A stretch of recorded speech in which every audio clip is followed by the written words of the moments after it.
Hey everybody, this is Chris here, and I've got another special friend and visitor with us today. We've got John Palmatier, who is the Chief Revenue Officer for Zip Local, which is a company, I believe, in Utah County. I'm very excited to talk to him. I've known John for a long time. We lived in Sandy for a number of years, and for most of those years, I knew John and his family. And well, John has been in marketing and sales and been in management, directing those teams for many years. And I wonder if you could just kind of give us a background of some of the schooling and the work history and the companies you work for. Yeah, you bet. Yeah, so I have an MBA. I started my career at Myriad Genetics up in Salt Lake City, Utah.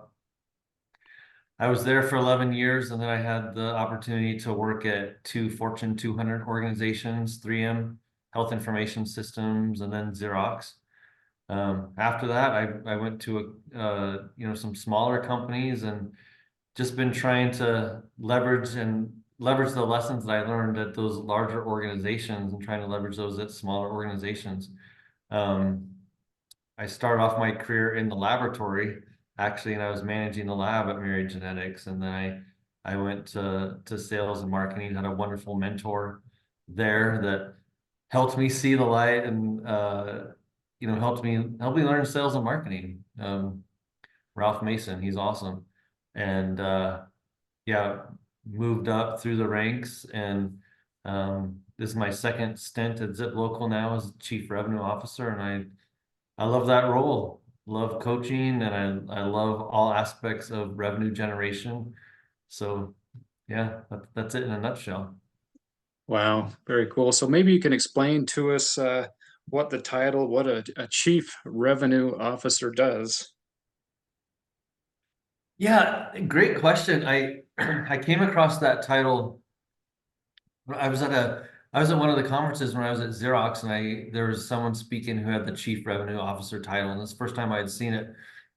And when I saw it, I was like, oh my gosh. I went and talked to the guy afterwards, and I was just asking him about it. And I learned then, but a little bit more later, like that's the role that manages, any revenue generating process. But for the most part, you're managing the marketing, sales, and customer success teams. And man, when I first heard that, like I loved the concept of that because I had had experience in all those different areas in various companies and different selling situations. But one of the things I saw was that there's those three areas were really siloed, right? And so to have one person managing all of those and making sure that there's alignment between the groups and then alignment with those groups and the customer journey, man, I just set a goal to become a chief revenue officer, and I had the opportunity to do that with a small startup, and then here at Zip Local as well. So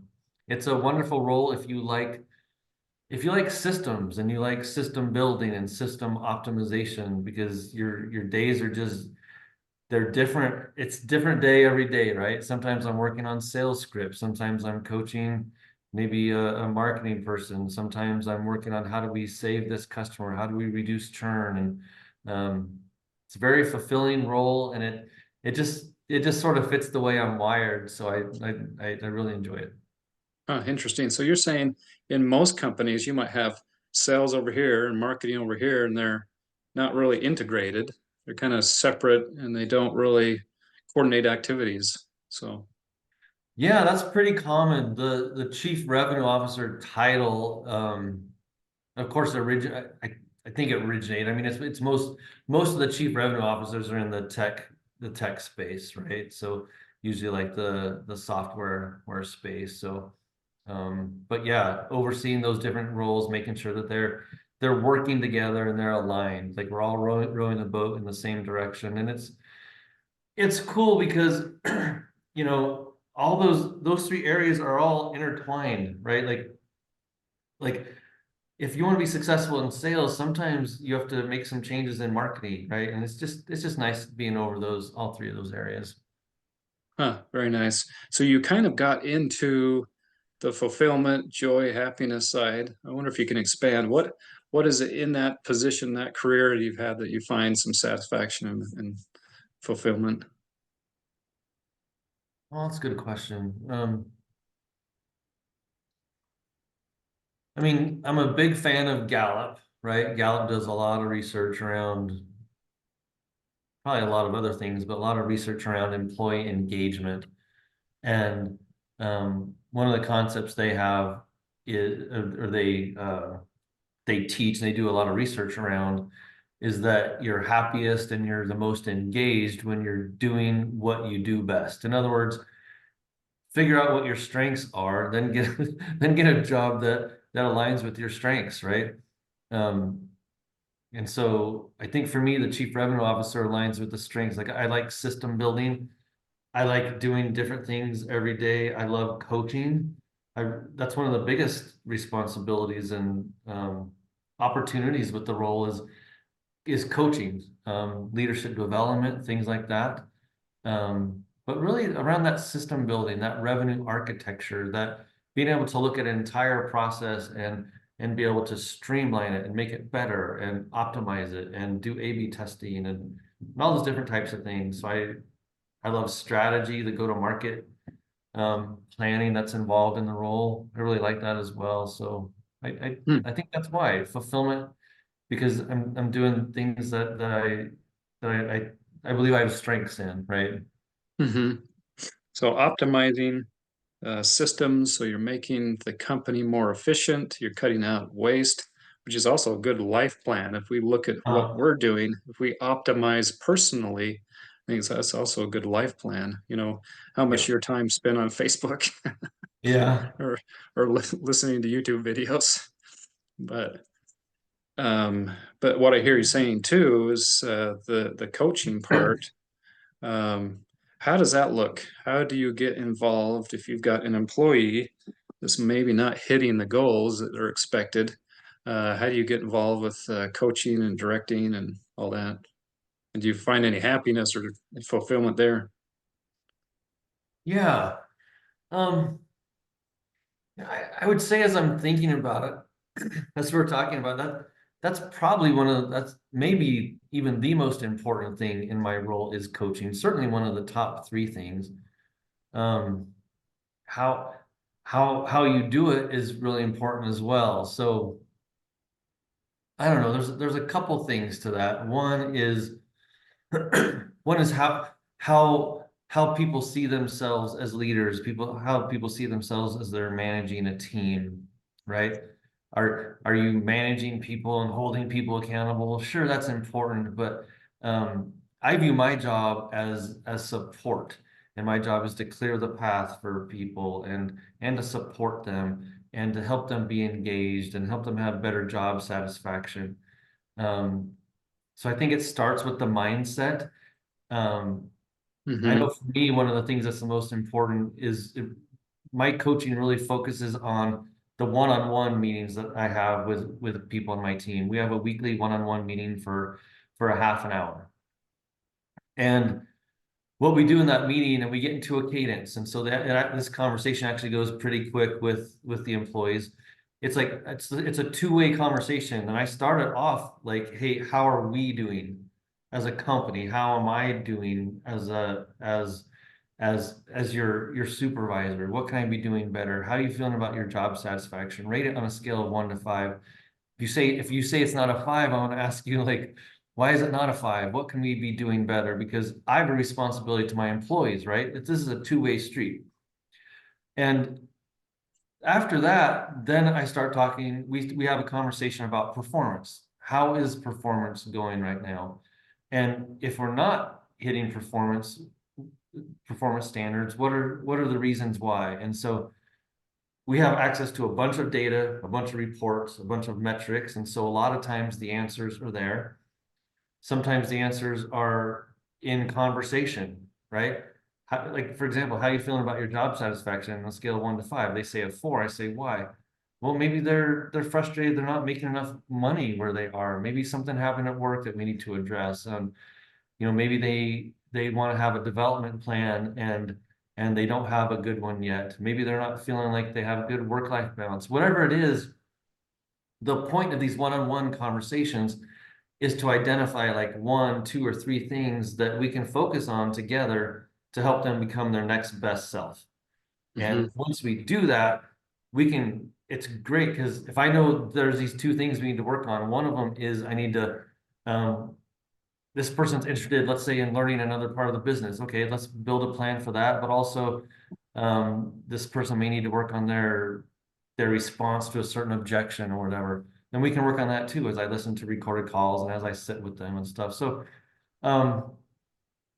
those are just, it's just a big key is having those one-on-one conversations. And you can tell if those one-on-one conversations are going well or not, because if your team members walk away from those conversations energized and excited, then they're working.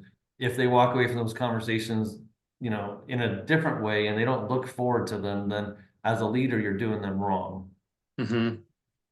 That's really good, John. I think I like that. I've done a number of these interviews and I'm finding a common theme. I've talked to a lot of people in the healthcare industry, doctors and Sure. dentists, mostly dentists. And I ask them the same question and they kind of say the same thing. The joy and satisfaction I get from my job is helping people. They come in, they've got some pain, we take care of pain, they leave, they're much happier, they can resume their life. So I would imagine, with you, if someone comes in and they're not hitting their numbers, it's like you say, it's the mindset. Do I come into that meeting as a manager, say, you are such a piece of crap? Yeah. What's wrong with you? We're making this easy for you. What's going, but the mindset of we're here to help, let's cut through the barriers. Here's some objections you're getting. Here's some ideas. I mean, it's totally a better mindset. Yeah, Chris, I think that's a very astute observation that you found that pattern, because it's all about helping people, you know what I mean? And it's interesting. I just did today, it was actually a LinkedIn post on like what happens like in a sales role, what happens when you shift your mindset from selling stuff to someone to helping people.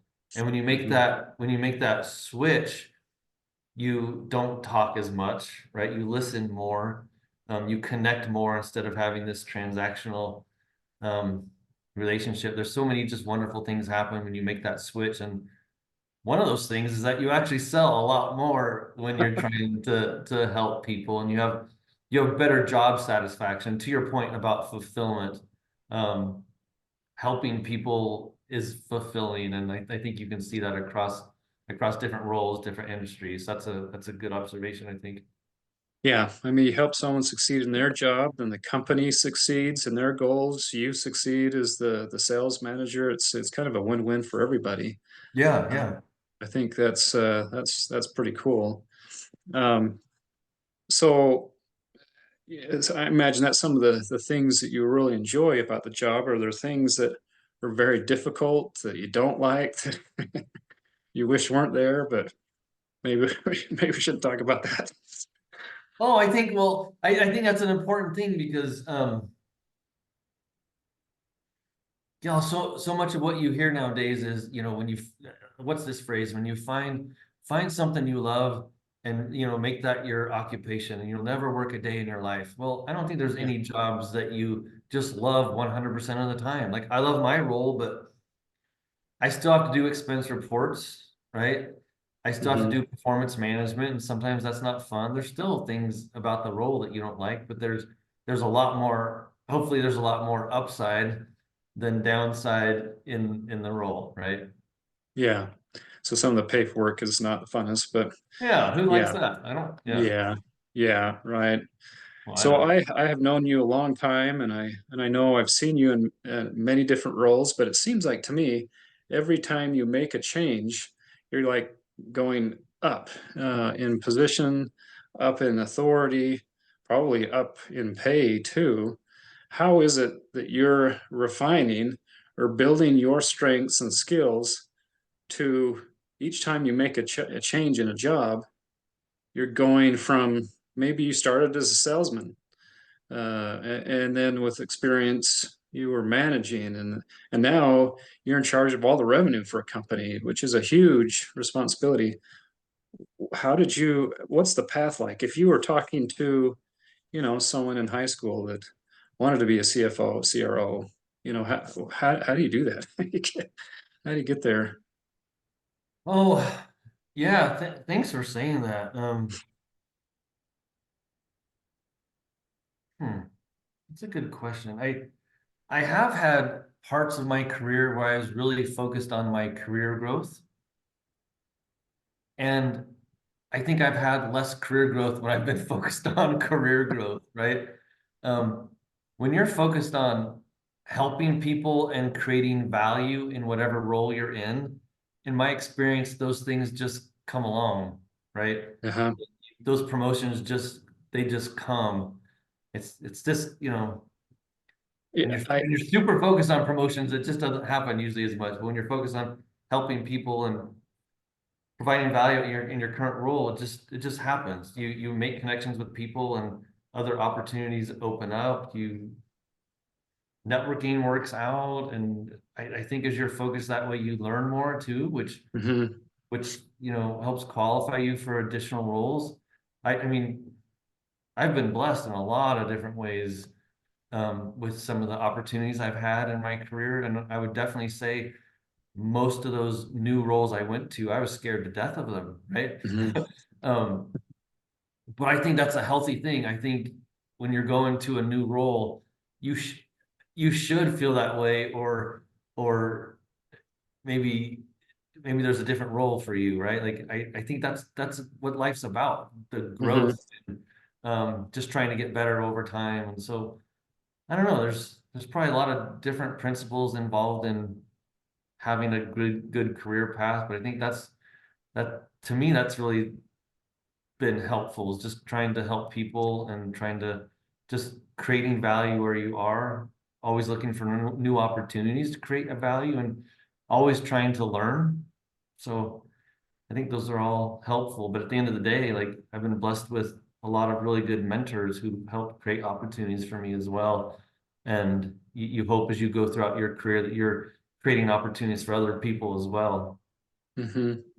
I think that's very wise. I learned that. I spent 23 years working for one credit union, Yeah, yeah, and yeah. I learned that really quickly. It's like annually, you'd have your review, and it's like, hey, I Mhm. want more money.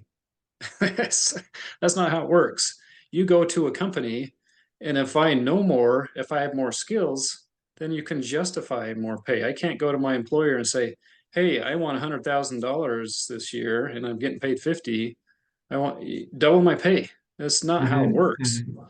Yeah, you've got to progress. You've got to show some value there. Why are they going to pay you $100,000 a year unless you have skills, you have value. So I think that's very wise, John. I think you need to focus. I was telling my son, he works at Little Caesars, or he did for a while, and I said, he can make that a career. I mean, I'm not kidding. You could start being the baker guy that's in the back making pizzas. You learn Sure. everything about that business, Mhm. and you're the front end, you're the back end. Maybe get involved with the ordering, and sooner or later, maybe the owner comes to you and said, "I'm retiring. You want to buy the store?" And you know how it's supposed to be done. You know everything. It's just that progression. And I think you've been a good example of that with all of the changes you've made. Oh, thanks. It hasn't always been perfect, but yeah. And I think your son has, like he has that right mindset because he's looking at the future and he's planning. I think that's one of the keys too, is have a plan for your career. It won't always work out perfectly that way, but have a plan for where you want to go, identify what you like to do, and then start working towards it. Start talking to people, start getting the skills that you want. Like one of the things that's really big right now is AI, right? Hmm. People in the workforce now that aren't focused on AI. I mean, I think there's some industries like maybe home services and stuff that's not going to be as impacted by AI as maybe something like technology sales and stuff. But Um, AI is just a big thing. Everyone has to sort of catch that wave and be learning and being able to adapt to that big, like it's a major change Yeah. and something people want to be aware of and moving towards, a lot of people at least. Yeah. No, I think that's wise. You said make a plan, make a life plan, start on the road, make short-term goals, long-term goals. But Yeah. yeah, if you just hit the default switch, you're going to end up where everybody else is, which is fat, poor, and miserable. Yeah. Yeah, I do. I saw a Instagram reel recently, and the main point of it was it was around career growth and stuff, and the point was no one's coming to save you. It's true. That just resonated with me. Like, no one's coming to save you. If you don't have your own plan, you're not executing it. And people help along the way, of course. And I believe there's blessings that happen, right? But you got to have a plan because really no one's coming to save you. Right. Well, maybe you could take a minute and talk about, I don't know, you know, if someone was in high school, and why would they want to get into sales? What are the advantages, disadvantages? Um, I don't know if they even realize. I mean, your income could be, I mean, if you maybe you can talk about some of those advantages and disadvantages. What does it look like in your company to sell, and what are the possibilities, Oh, wow. Yeah, that's a great question. You can make a lot of money in sales, right? You can depend on what company you're with and how you move up. I mean, um, hundreds of thousands of dollars, like for Mhm. sure. You can make great money in sales. Sales is interesting because for a lot of roles that people get into, they go to school for it, or there's some type of training, Um, not so much with sales. There's a few bachelor's degrees that you can get in sales, but they're very few and far between, right? Most of the time, in my experience, people get into sales just because they maybe wanted to get into something else and the money was good and they got excited about it and they got into it and they succeeded and they just started moving up, or they got into the company they were excited about and just started working out. So in other words, like in my experience, sales isn't like usually this intentional thing that people go into. You know what I mean? Mhm. Which is so odd to me because there's so many sales opportunities and people can do so well in sales. But as far as, part of your question was around doing well in sales. I I think sales is a good fit, and it depends on the role in the organization too, but just in general, sales is a good fit for people who like people who like to talk with other people, people who get energized through talking with other people. I think it's people that are successful in sales are people that do have that mindset of helping people and being consultative with people. Yeah, what was the other part of your question? Like, I think the hard part, I mean, a lot of sales jobs are like commission only or small base. I mean, what is it like, oh you yeah. to be, on the phones, if that's what the job is, calling people, maybe sometimes cold calling. I mean, I don't know how it is at your place, but how is that? The reward side is almost unlimited if you put the time and effort in. But how many people, like I work as a mortgage loan officer. I do construction loans and Yeah, all yeah. kinds of lending. And you would never think that I'm in sales, but I am. Hmm. I'm on the phones every day from at least about 9 to 10:30, 11, sometimes a couple hours every day, prospecting and talking to people. And a lot of times they don't want to talk to you, and you've got to break through that barrier within the first 2 or 3 Yeah. seconds. And so maybe you can talk on that. Oh yeah, you're bringing up so many good points. Yeah, so sales very broad, right? I can talk about the sales that we have at Zip Local, for example. So we have account executive positions here, and we have inbound marketing. So we have leads that come in that they're following up with, appointments get set, live chats, following up on form completions from ads and stuff. But part of it is prospecting too. And I'd say there's a couple themes we see here in people that are successful versus those that aren't. The first one is just the ability to figure stuff out. And if you're, man, that trait that some people have to just get into a situation and figure it out is so incredibly valuable in the business world. And it doesn't matter if it's marketing or sales or development or whatever. That's the reality. Is sometimes you need to figure it out. Sometimes our sales guys, they'll get into a situation where for some reason no one's picking up the phone for 2 days. Well, why? Is it something with my script? Am I doing something different? Is there some market dynamic or whatever? Like just being able to just figure it out. I'd say daily. I have things I just need to figure out. There's no playbook. There's no one sitting there holding my hand telling me what exactly to do. You just got to figure it out. Sometimes it's just you got to figure out yourself. Sometimes you got to reach out to the right people. I mean, you can go online and get a lot of great ideas and figuring stuff out, but just having that mentality that you have to just figure it out. Great salespeople, the best salespeople, they just figure it out, right? Yeah. The other thing too is we'll hire people, and in the interviews, I'll say, hey, are you okay being on the phones all day long? Now, a lot of that's transitioned over to like Zoom calls like this and video too, which I like a lot better. But people, at least in the roles that we have, it's a lot of face-to-face time with customers. And so you gotta like that. You just gotta like that. So those are some of the trends that I see. But yeah, going back to the original, one of my original answers is you gotta like helping people too. Yeah, it makes it a lot easier if you've got a product to sell that's attractive and it's easy to sell. But yeah, I've noticed, for instance, let me give you an example. There was another guy I knew that was in business, and his business was he would provide financing for large equipment purchases, or if Oh a yeah, business wanted to invest in big machinery, they would finance or lease this stuff. And so they had a team of salespeople. sure. And he said, I mean, some of these guys were relentless. I mean, they could get 100, hangups, and they're picking up the phone again. I mean, it's just like they just brush it off and they keep going. He Being said able to this, he handle was, rejection. Yeah, yeah, I mean, he said this one guy happened to call, probably after 100 rejections or who knows, called the company that was looking to start a new division or needed some financing, and it was hundreds of millions of dollars, and it was Redbox. Oh wow. They financed the Redbox, and those were a big thing back a few Yeah, years I ago. remember.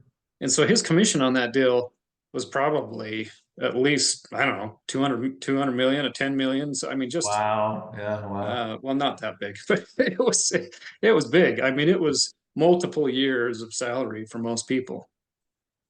And so are you that kind of person that I understand it's going to be tough. It's a grind, but and I don't know if that's how it is for you guys, but there's some real opportunities. But Yeah, definitely, definitely.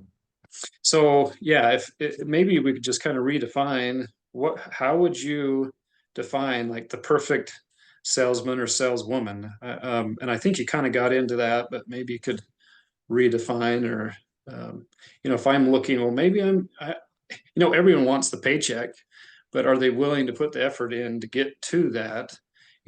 How would you define if you were interviewing somebody, said this person is going to be a perfect salesperson? What would that look like?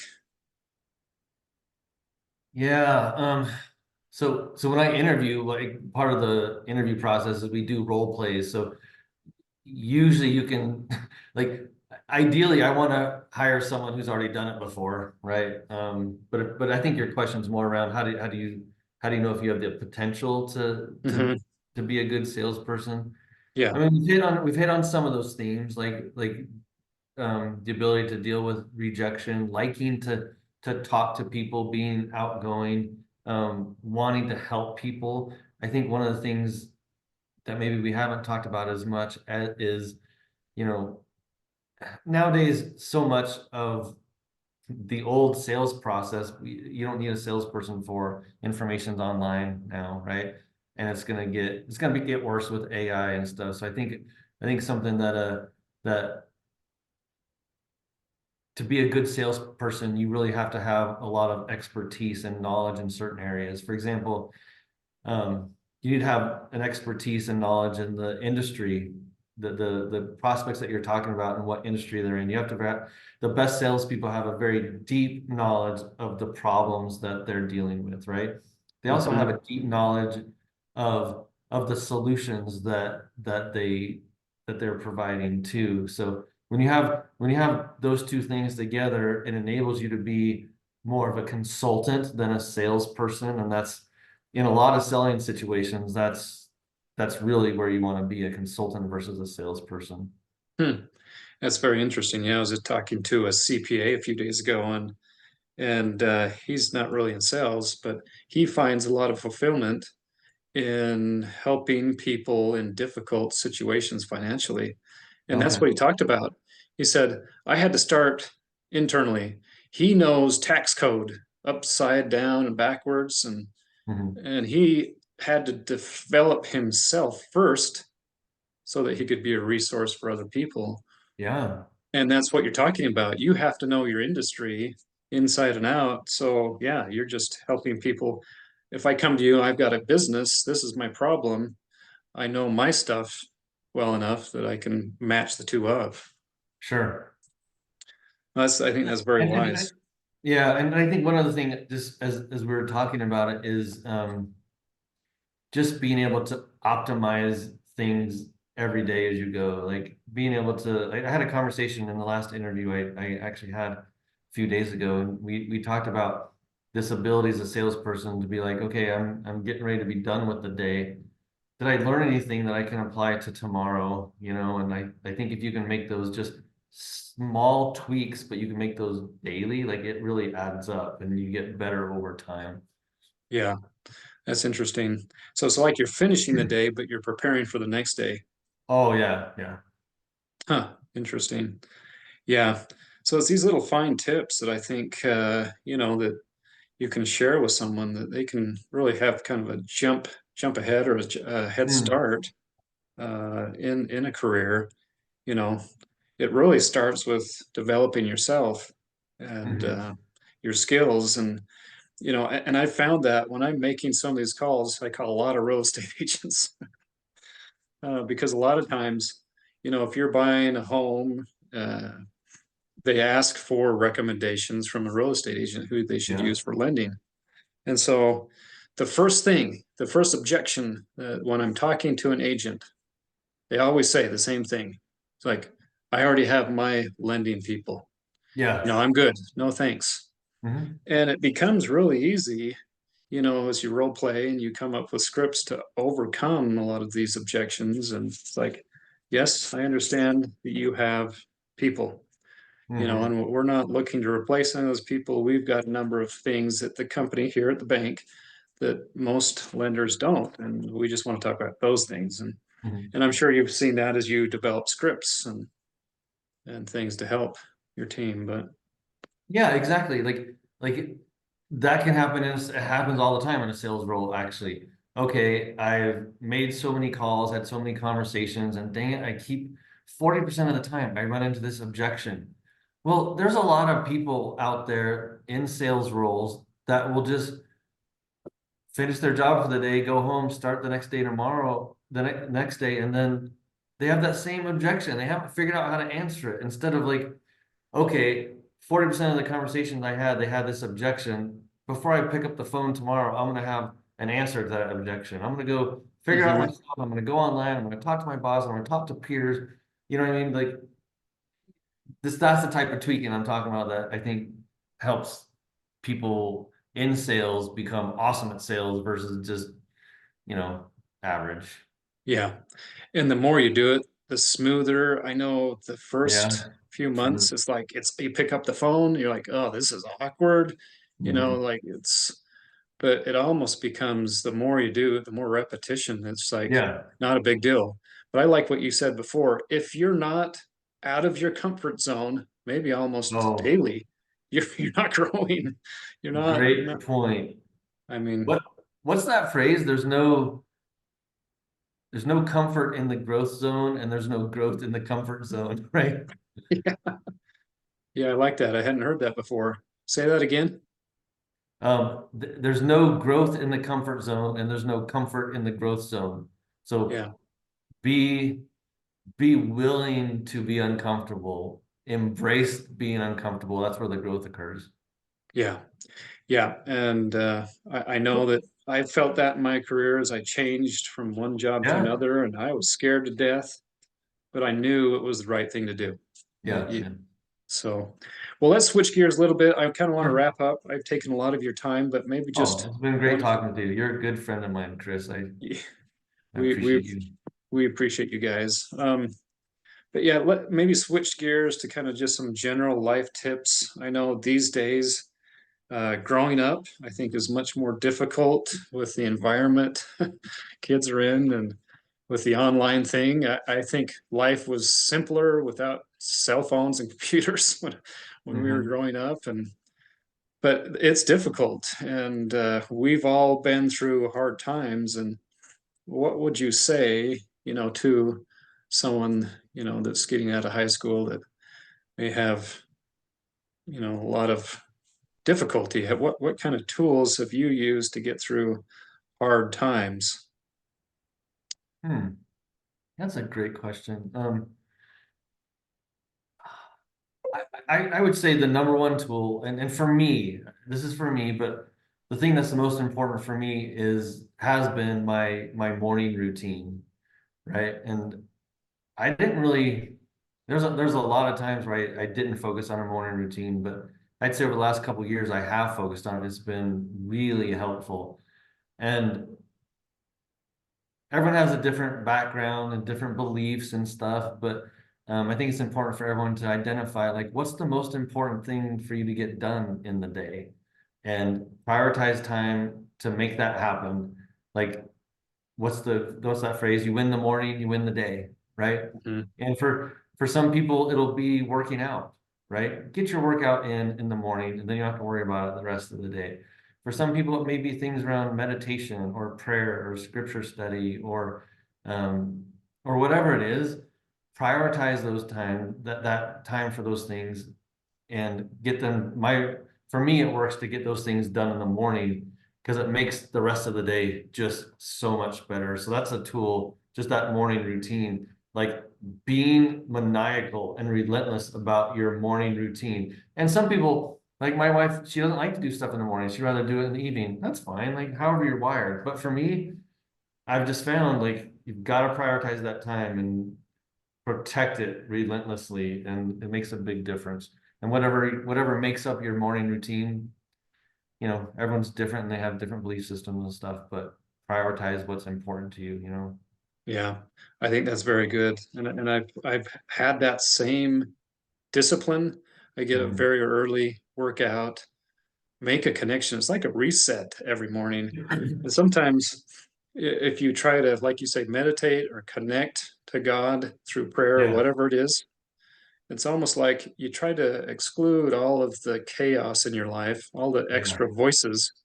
And in those quiet moments when no one else is awake, s- answers sometimes come to problems or say, hey, try this, if you're having problems, or try. And even if you don't have that, it's like the physical exercise helps to kind of give a reset, yeah. start things off right. Yeah, that's a great point. We've had many conversations in my family about this. Like, someone will say, "Dad, what do you want to be remembered for?" Man, that's the biggest thing is I want to be remembered for teaching my kids to roll out of bed on their knees in prayer. Now, someone may hear that and say, "Well, prayer's not really my thing." Okay, is it meditation? Is it whatever it is to connect? It could be different things. For me, it is prayer and just rolling out of bed and not picking up my phone first. You pick up your phone first, like you wake up and you look at your phone, all of a sudden you're getting distracted with emails and stuff I have to do at work and social media. All of a sudden, oh man, my day's lost. But if I can connect first through prayer, and what does it take? 30 seconds to a couple minutes, whatever. It just makes all the difference in the world, all the difference. Yeah, exactly. I think that's very wise. And there is someone much higher than us that has a lot Yeah. more answers than I have. So Yeah, exactly. he knows, and it's all about optimization. You've used that word a number of times. I think that's what it is. It's all about. You go out throughout your day, every single day, trying to choose the best options. And there's lots of options, and they're not all the same. There's Yeah, different levels of, you're trying to pick the best path. And I think if you start with prioritizing, um, you know, someone greater than yourself and Mhm. kind of tuning in there, I think the rest kind of falls in place. But Yeah. well, I appreciate all of the time that you've taken with me. And um, if do you have any parting words or No, I just there's one thing, this thought I kept having, like, and people have heard this phrase before, but it's just so impactful. Like, you are the average of the 5 people you hang around the most, or something like that, right? I think there's a lot of power in that. Like, be careful who you're associating with, and make sure that, number one, you're hanging around people that uplift you, but also that you're being that person to uplift others as well. And I can say, Chris, like, I'm proud that you're in my top 5. So I appreciate the influence you've had on my life and the life of my family. So I thank appreciate that, you. John. Yeah, I think that's true. That's why it's so important. When you're a young person getting out of high school, it's really important who you date, Yeah, who you hang out with. yeah, Because yeah, that's a huge decision, who you decide to date and marry and has sure. lasting effects. So, well, thank you, John, for all of your time. Um, yeah, we appreciate you, and hopefully this has been helpful. So, thanks. It's been my pleasure. Thanks for the invite, Chris. Thanks.